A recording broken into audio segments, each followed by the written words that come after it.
창세기 41장 46절에서 57절 말씀 중으로 해서 하나님께 쓰임받는 지도자, 이런 제목으로 함께 은혜를 나누겠습니다. 사람들은 리더십에 대해서 종종 오해하고 있는 부분이 있습니다. 누군가가 높은 지위에 오르거나 조직의 책임자가 되면 그 사람이 지도자요 리더다라고 생각합니다.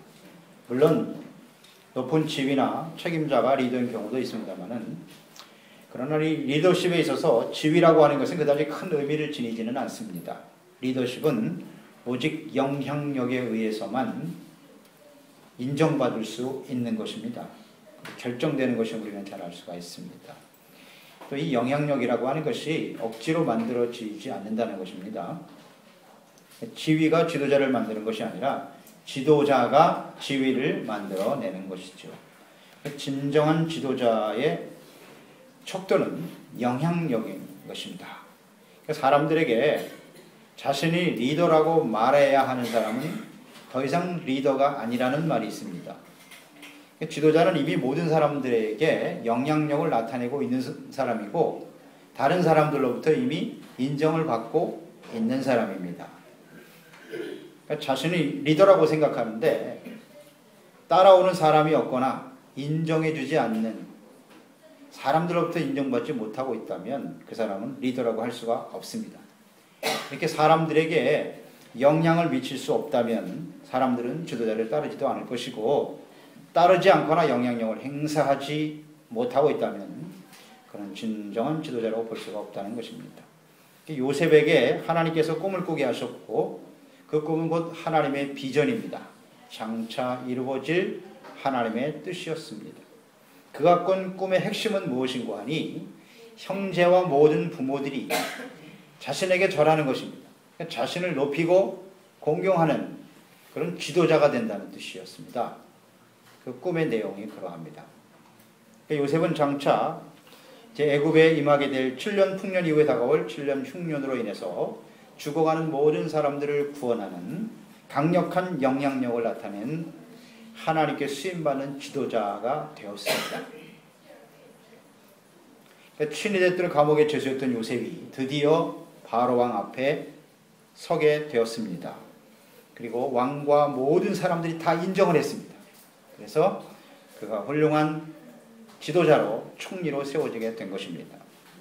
하나님께서는 지금도 우리 그리스도인들이 요셉과 같이 세상에 선한 영향력을 나타내는 하나님께 쓰임받는 지도자가 되기를 간절히 원하십니다.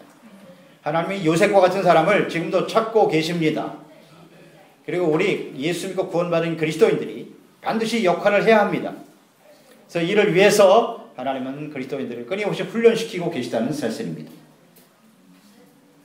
세상에 하나님의 영광을 나타내고 사람들에게 생명과 구원을 베푸는, 또 구원의 길로 인도하는 하나님께 쓰임받는 지도자가 되어야 하는 것입니다. 이렇게 하나님께 쓰임받는 지도자는 어떤 사람일까요? 오늘 요셉을 통해서 또 말씀을 통해서 우리가 함께 나누면서 은혜 받는 시간이 되기를 원합니다. 하나님께 쓰임받는 지도자는 첫째, 충성스럽고 섬기는 사람입니다. 바로에게 꿈을 해석하고 장차 다가올 흉년을 대비하기 위한 구체적인 대책과 방안을 제시한 요셉은 바로 왕으로부터 이 일을 맡아 관리하는 총리로서 직임을 받게 되었습니다. 애굽 최고의 권력의 자리에 오르게 된 것입니다. 41장 43절 44절 말씀에 보면, 자기에게 있는 버금 수레에 그를 태우매 무리가 그의 앞에서 소리 지르기를 엎드리라 하더라. 바로가 그에게 애굽 전국을 총리로 다스리게 하였더라. 바로가 요셉에게 이르되, 나는 바로라. 애굽 온 땅에서 내 허락이 없이는 수족을 놀릴 자가 없으리라. 이렇게 말씀하셨습니다. 애굽의 바로 왕 다음으로 절대 권력을 가진 사람이 되었다는 것입니다. 요셉의 명령 하나면 날아가는 새도 떨어지는 것입니다. 절대 권력의 자리에 오르게 된 것이죠. 이 절대 권력을 가진 지도자가 되었을 때 요셉은 무슨 일을 하였습니까? 46절 말씀해 보니까, 요셉이 애굽 왕 바로 앞에 설 때에 30세라 그가 바로 앞을 떠나 애굽 온 땅을 순찰하니 그랬습니다. 사람들을 모아놓고 잔치를 벌이면서 자신의 권력을 자랑하지 않았습니다. 죄 없는 자신을 억울하게 감옥에 보낸 보디발과 친위대장인 보디발 또 그의 아내를 불러다가 문책하고 복수하는 일을 하지 않았습니다. 애굽의 총리입니다. 절대 권력자예요. 과거에는 친위대장이 주인이고 요셉의 종이었습니다만 이 위치가 바뀌었습니다. 이제는 총리인 요셉 한마디에 보디발 친위대장의 목이 날아갈 수 있어요. 죽일 수도 있고 살릴 수도 있는 겁니다. 그런데 그런 복수하는 일을 하지 않았습니다. 요셉은. 그는 즉시 총리가 되자마자 애굽의 온 땅을 순찰하였습니다. 자신에게 주어진 막중한 사명과 직임이 무엇인가 이것을 먼저 깨달았고 그 사명을 다하기 위해서 전국을 순찰하면서 나라와 백성들을 살펴보았다는 것이죠. 요셉은 이처럼 자신에게 주어진 일에 성실한 사람입니다. 충성스러운 사람이었습니다. 이러한 요셉의 성실함과 충성은 지도자가 된 후에 갑자기 생겨진 것이 아닙니다. 보디발의 종으로 있을 때, 감옥의 죄수로 있을 때 그는 이미 하나님 앞에서 사람들에게 성실함을 인정받았던 것이죠. 이미 검증된 것입니다. 이처럼 어떤 상황, 어떤 일을 만나도 그 자리에서 충성스럽고 성실한 사람들이 하나님 앞에 쓰임받는 지도자가 될 수 있는 것입니다. 성실하고 충성스러움이 없다면 지도자로 쓰임받을 수가 없는 것이죠. 자신의 이익을 추구하거나 사람들을 돌보기보다는 자신에게 누리는 권력을 더 소중하게 생각하는 사람, 지도자로 쓰임받을 수가 없어요. 요셉은 자기보다는 성실하게 사람들을 섬기는 일에 최선을 다한 사람이었습니다. 이런 사람이 진정한 지도자요. 하나님께 쓰임받는 리더가 될 수 있는 것입니다. 두 번째는 하나님께 쓰임받는 지도자는 미래를 바라보고 준비하는 사람이 되는 것입니다. 다른 사람들이 볼 수 없는 미래를 바라보고 장차 되어질 일을 예측하고 준비하는 사람이 하나님께 쓰임받는 지도자가 될 수 있습니다. 이 세상에서도 훌륭하게 리더로 인정받는 사람들은 미래를 예측하는 사람들이에요. 남들이 보지 못하는 걸 미리 보는 거죠. 그래서 그것을 준비해가는 사람이 리더가 되고 쓰임받게 되는 것입니다. 오늘 41장 48절로 49절에 보면 요셉이 애굽 땅에 있는 그 7년 곡물을 거두어 각 성에 저장하되 각 성읍 주위에 밭에 곡물을 그 성읍 중에 쌓아두매 쌓아둔 곡식이 바다 모래같이 심이 많아 세기를 그쳤으니 구수가 한이 없음이었더라 그랬습니다. 이제 하나님께서는 바로 왕의 꿈을 통해서 장차 되어질 일을 요셉에게 알게 하셨습니다. 요셉은 하나님께서 주신 계시를 굳게 믿었습니다. 하나님이 주신 이 말씀은 반드시 이루어질 것이다. 그래서 7년 풍년이 먼저 왔습니다. 그리고 장차 그 이후에 흉년이 다가올 것이다. 이것을 분명히 믿고 확신하였기 때문에 그 풍년 동안에 주어진 그 곡물들을 흥청망청 낭비하는 데 쓰지 않았어요. 철저하게 준비시켰습니다. 흉년을 대비하여 저장하고 저축해 두었더라 그랬습니다. 현재 다가온 풍년으로 인해서 미래를 준비하지 못하고 먹고 마시고 즐기는 일에 집착했다면 그는 훌륭한 지도자로 쓰임받을 수 없었겠지요. 현재 주어진 삶을 즐기며 살아가는 것 그 자체가 잘못은 아닙니다. 그렇지만 미래를 바라보고 철저히 준비하도록 하는 것이 지도자에게 필요한 자세지요. 오늘날 한국의 그 기업들 중에 전자라든지 자동차, 조선업이 세계 최고의 기업으로 성장할 수 있었던 비결은 무엇이냐? 그것은 최고의 경영자들이 당장 주어진 실적에 만족하지 않고 미래에 대한 트렌드 분석과 과감한 투자와 혁신이 있었기 때문에 가능한 일이었습니다. 현재 주어진 실적에 만족해서 먹고 마시는데 현재 모든 것을 누리며 살아가는 데만 힘썼다면 이런 성과를 거둘 수 없었을 것입니다. 핸드폰 시장의 가장 강자였던 노키아가 요새 몰락의 길을 걸어가고 있고요. 애플과 삼성이 스마트폰 시장을 지금 주도해가고 있습니다. 그 이유가 무엇입니까? 절대 강자였던 노키아. 앞으로 이루어질 스마트폰 시대를 미리 예측하지 못하고 투자를 게을리했죠. 혁신하지 못했기 때문에 혁신을 앞서갔던 애플과 삼성에 밀리는 겁니다. 그렇습니다. 이것이 좋은 예가 될 것이에요. 지도자라고 하는 것은 미래 트렌드를 미리 볼 줄 알아야 돼요. 그리고 철저하게 오늘을 준비할 수 있어야 하는 것이죠.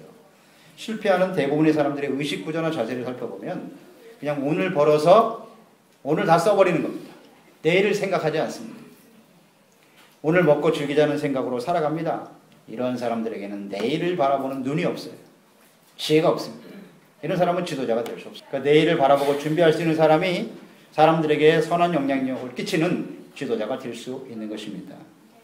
이 미래를 예측한다라고 하는 것은 고도의 통찰력이 있어야 됩니다. 그리고 탁월한 식견이 있어야 됩니다. 그리고 과거와 현재에 있어서 그 모든 사건이나 일들을 분석할 수 있는 능력이 있어야 돼요. 어제나 오늘이나 영원토록 동일하신 하나님, 우리의 과거도 알고 계시고 미래도 알고 계시고 모든 것을 섭리하시고 인도하시는 하나님, 절대 주권자이신 하나님의 뜻과 계획을 잘 아는 지혜와 통찰력이 있어야 되는 것입니다. 그래야 그런 사람들이 하나님께 쓰임받는 지도자가 될 수 있는 것입니다. 현재 주어진 일들을 통해서 또 과거에 있었던 일들을 통해서 하나님이 어떤 교훈을 주고 계시는가, 오늘 이 시대를 어떻게 살아가기를 원하시는가, 어떻게 준비되기를 원하시는가를 잘 분별할 수 있는 사람들이 되어야 합니다. 자, 이런 통찰력과 지혜는 어디서 얻을 수 있습니까? 하나님이 기록하여 남겨주신 성경을 통해서 얻게 되는 것입니다. 우리는 성령의 감동하심을 따라 이 성경 말씀을 통해서 하나님을 알게 되고 하나님의 뜻을 알게 됩니다. 하나님의 계획을 알게 됩니다. 장차 되어질 일들을 우리는 성경을 통해서 지혜를 통해서 깨닫게 되는 것입니다. 자, 우리의 궁극적인 미래는 무엇입니까? 궁극적인 미래는 천국에 들어가는 것입니다. 천국이 우리의 미래예요. 우리를 위해서 예비하신, 사람이 이 땅에 살아가는 것, 이것이 전부가 아니라는 거죠. 육신을 가지고 살다가 죽는 것은 정한이 이치고 그 다음에 하나님께서 심판을 하시고 평가하심으로써 영원한 천국의 삶, 영원한 생명의 삶이 있는가 하면 영원한 죽음의 삶이 펼쳐질 것이다. 이것이 우리의 미래잖아요. 이 확실한 미래를 알고 준비하는 사람이 되어야 하는 것이죠. 또 이 땅에 이루어질 하나님의 다스림을 받는 하나님의 나라가 확장되어지는 것이 우리의 미래입니다. 오늘 우리를 통해서 예수 그리스도를 믿고 구원받는 사람들이 하늘의 별과 같이 바다의 모래와 같이 많아지는 것이 하나님의 뜻이요 우리에게 이루어질 미래인 것입니다. 이것을 위해서 준비할 수 있는 사람이 되어야 한다는 것입니다. 또 가장 확실한 우리에게 주어진 미래는 예수님이 이 땅에 다시 오신다는 겁니다. 이 땅에 예수님이 역사 속에 다시 찾아오실 겁니다. 첫 번째 예수님은 구원주로 오셨으나 다시 오실 예수님은 심판주로 오실 것이다. 그러면 우리가 이것을 어떻게 준비해야 될 것이냐는 겁니다. 그냥 오늘 주어진 삶에 무엇을 먹을까 입을까 마실까 염려하며 살다가 끝내는 인생이 아니라 장차 오실 그리스도를 위해서 우리는 어떻게 준비하며 살아갈 것이냐. 이 벌써 삶이 달라지는 겁니다. 여러분 잘 생각해 보세요. 예수 그리스도가 다시 오실 것을 믿으십니까? 그것이 우리의 확실한 미래라는 걸 알고 계시나요? 그렇다면 준비를 해야 될 거 아닙니까? 요셉이 7년 흉년을 준비했던 것처럼 예수님이 오실 것을 믿는다면 우리는 기름을 준비하는 지혜로운 사람이 돼야 돼요. 이 땅에 있다 사라져버릴 것을 추구할 것이 아니라 영원히 변하지 않는 가치. 기름 준비하라는 건 빛으로 살라는 것이라고 그랬죠. 세상에 빛을 나타내며 살아야 돼요. 그게 그리스도인이요 교회입니다. 하나님의 성령의 기름 부으심과 말씀과 믿음과 소망, 영원한 가치를 붙들고 이 땅에 의와 거룩함과 진실함으로 하나님의 빛을 발하는 삶을 살아라. 준비해야죠. 또 달란트의 비유는 주님께서 다시 오실 때 우리에게 맡겨주고 가신 시간, 직분, 은사 이런 것들을 얼마나 충성을 다했는지 주님께서 확인하시겠답니다. 평가. 그러니까 충성을 다해야 됩니다. 주님 오실 날 우리 삶을 평가할 그날을 바라보면서 준비해야죠. 그리고 마지막 구제 선교죠. 어려운 이웃들을 돌아보는 구제 선교하는 일에 힘써야 한다. 이게 바로 미래를 바라보고 예측하고 지혜롭게 준비하는 사람이 아니겠습니까? 이런 사람들이 지도자가 돼서 수많은 사람들을 생명과 구원의 길로 인도해낼 수 있는 것입니다. 세 번째, 하나님께 쓰임받는 지도자는 과거의 아픔과 상처를 돌아보지 않는 사람입니다. 과거 지향적인 사람이 아니라 미래 지향적인 사람이 되어야죠. 41장 51절 52절에 말씀합니다. 요셉이 그의 장남의 이름을 므낫세라 하였으니 하나님이 내게 내 모든 고난과 내 아버지의 온 집 일을 잊어버리게 하셨다 하미요 차남의 이름을 에브라임이라 하였으니 하나님이 나를 내가 수고한 땅에서 번성하게 하셨다 함이었더라 그랬죠. 요셉이 애굽 땅에서 두 아들을 얻었습니다. 장자의 이름이 므낫세다 그랬어요. 왜 므낫세라고 지었다고요? 지금까지 살아온 모든 고난과 내 아버지 온 집의 일을 잊어버리게 하셨다라는 뜻이에요. 고난의 세월을 지났습니다. 아버지의 집 일은 형제들로부터 버림받은 일입니다. 그 모든 것을 잊어버렸다는 거예요. 그것이 얼마나 요셉의 마음속에 한으로 남겠습니까? 얼마나 큰 고난과 고통입니까? 형제들로부터 배신을 당하고 버림을 받았으니. 그러나 그 모든 것을 다 잊어버렸다라는, 과거에 매이지 않았다라는 얘기예요. 그리고 두 번째 아들을 낳았는데 에브라임이라 하였더라. 하나님이 나를 내가 수고한 땅에서 번성하게 하였다라는 뜻이에요. 그러니까 요셉이 과거에 얽매이지 않았고 다 잊어버렸을 때 하나님께서 애굽에서 그를 더욱더 번성하게 만들어 주셨다는 뜻입니다. 과거의 슬픔과 상처, 억울함 이것을 잊지 못하고 자신에게 주어진 권력을 가지고 복수하는 일에 집착하는 사람 결코 훌륭한 지도자로 쓰임받을 수가 없는 것입니다. 과거의 일들은 잊어버려야 돼요. 요셉은 지나온 과거의 삶 속에서 억울한 일을 너무나 많이 당하며 살았지만 과거의 일에 얽매이며 미움과 복수하는 일을 생각지 않았습니다.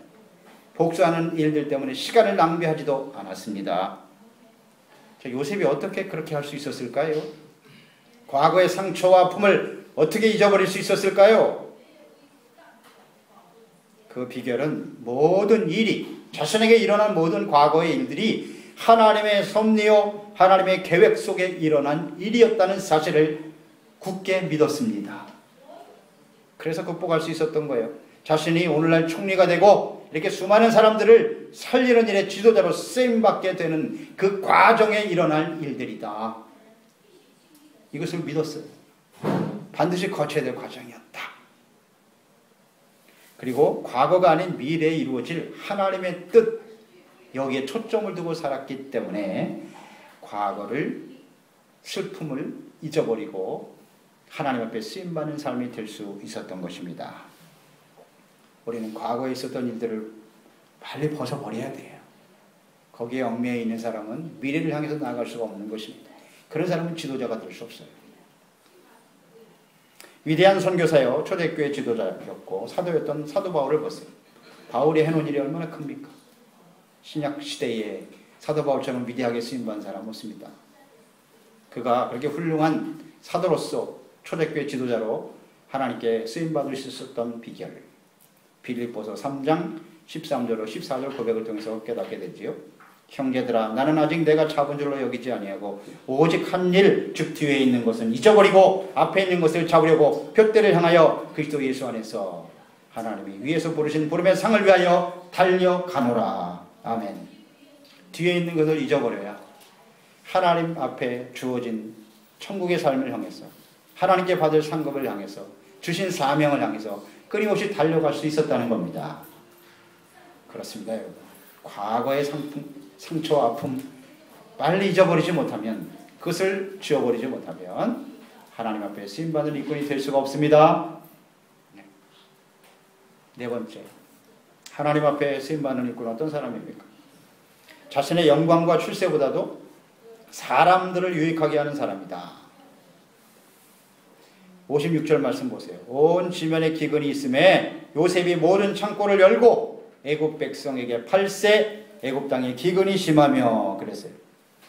요셉은 7년 풍년 동안에 정차 다가올 흉년을 대비해서 곡식을 창고에 저장해 두었습니다. 흉년이 시작되자 저축해 놓은 곡식을 풀어서 기근에 처한 백성들에게 공급하기 시작했습니다. 자, 기근에 처한 백성들에게 곡식을 무상으로 나누어 주는 것이 좋지 않았을까요? 무상으로.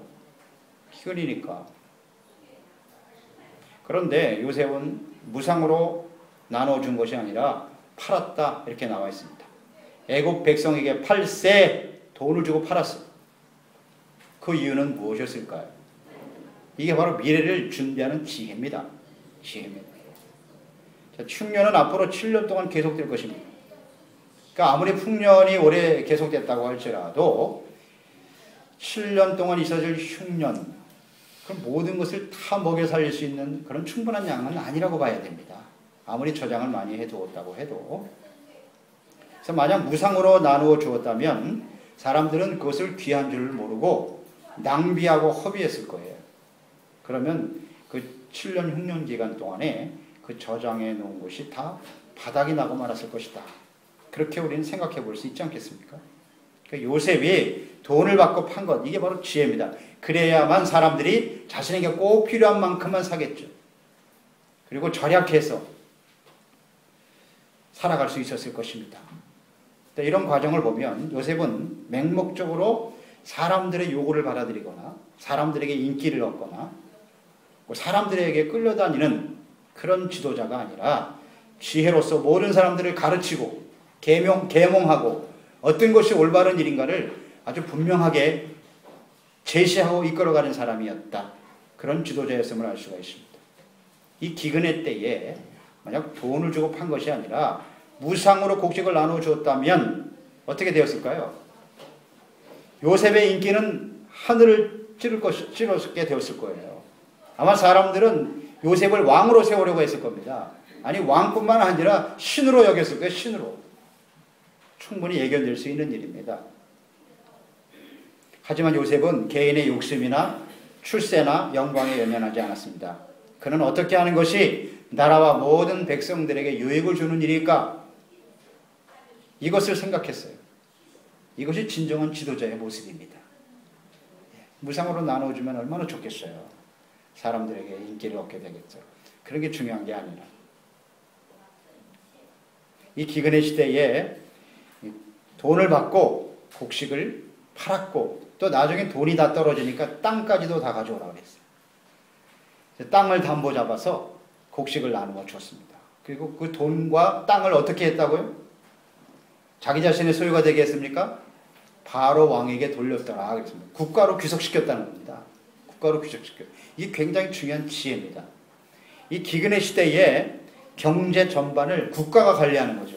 국가가 관리하고 통제함으로써 자칫 무질서하고 혼란스러울 수 있는 기근 시대에 국가의 질서를 세우고 기강을 바로 세우는 아주 소중한 지혜를 발휘했던 것이죠. 이게 바로 지도자입니다.